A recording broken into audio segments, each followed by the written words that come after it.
पूरे देश में इस वक्त राजनीतिक माहौल काफी गर्म है। वक्फ बोर्ड कानून पर बंगाल सहित पूरे देश में विपक्ष ने जमकर आरोप प्रत्यारोप का खेल शुरू किया है।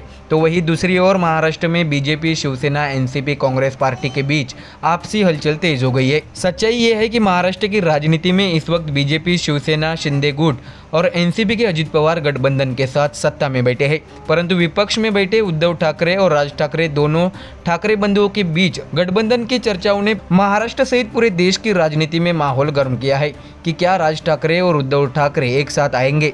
परंतु दर्शकों, इन चर्चाओं के बीच नई खबर सामने आई है कि एनसीपी पार्टी के दोनों गुट यानी शरद पवार और अजित पवार के एक साथ आने की चर्चाओं ने एक बार फिर महाराष्ट्र में तूफान लाया है। क्या है पूरी खबर, आइए जानते हैं विस्तार से। बता दें कि महाराष्ट्र की राजनीति में एक तरफ ठाकरे ब्रदर्स के साथ आने की चर्चा हो रही है, तो वहीं दूसरी तरफ चाचा और भतीजे के एकजुट होने की भी अटकलें लगाई जा रही है। साथ आने की चर्चाओं को हवा उस वक्त मिली जब हाल के दिनों में दोनों नेताओं शरद पवार और अजित पवार के बीच कई मुलाकातें हुई है। ऐसे में राजनीतिक विश्लेषकों ने इस बात पर जोर दिया है कि दोनों पवारों के बीच बातचीत बन सकती है। दर्शकों, आपको जानकारी दें कि पिछले 15 दिनों से 3 बार शरद पवार और अजित पवार एक साथ मिले हैं।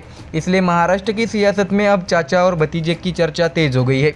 बता दें कि शिवसेना के पार्टी टूट के बाद एनसीपी पार्टी भी दो फाड़ हुई थी, जिसमें अजित पवार की एनसीपी इस वक्त सरकार में बीजेपी, शिवसेना के साथ बैठी है, तो वही शरद पवार वाली एनसीपी कांग्रेस और उद्धव ठाकरे के साथ विपक्ष में बैठी है। ऐसे में दोनों पवारों के बीच साठगांठ होने के आसार दिख रहे हैं, क्योंकि 12 अप्रैल 2025 को रैयत शिक्षण संस्था की इस बैठक में शरद पवार और अजित पवार दोनों एक ही मंच पर दिखे थे। तो वही 6 अप्रैल को एनसीपी प्रमुख शरद पवार ने अपने भतीजे और महाराष्ट्र के डिप्टी सीएम अजित पवार के बेटे जय की सगाई में मौजूद रहे। इसके साथ ही 21 अप्रैल को शरद पवार और उप मुख्यमंत्री अजित पवार पुणे के शुगर कॉम्प्लेक्स में आयोजित तकनीकी सेमिनार में एक साथ नजर आए। ऐसे में लगातार हो रही चाचा भतीजे की इस मुलाकात ने एक बार फिर सबकी नजर अपनी ओर खींच ली है। ऐसे में सोचने वाली बात यह है कि क्या शरद पवार और अजित पवार के बीच दूरियां कम हो रही है। बता दें कि पिछले 15 दिनों में लगातार 3 बार शरद पवार और अजित पवार खुले मंच पर एक दूसरे से मिले हैं। ऐसे में अटकलें लगाई जा रही है कि अब शरद पवार और अजित पवार के बीच दूरियां कम होती नजर आ रही है। कभी राजकीय मंच पर तो कभी फैमिली फंक्शन में शरद पवार और अजित पवार एक साथ नजर आ रहे हैं।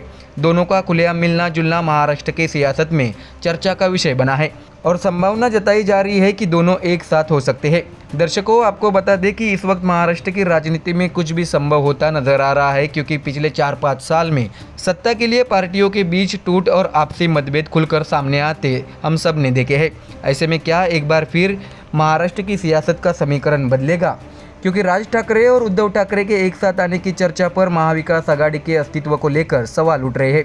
वहीं दूसरी तरफ शरद पवार और अजित पवार एक साथ आएंगे तो महाराष्ट्र का समीकरण क्या होगा, इस पर चर्चा शुरू है। फिलहाल महाराष्ट्र की राजनीति में कुछ भी असंभव नहीं है। अगर चाचा और भतीजे एक साथ आए तो महाराष्ट्र की सियासत में बड़ा बदलाव देखने को मिल सकता है, लेकिन यह इतना आसान भी नहीं है।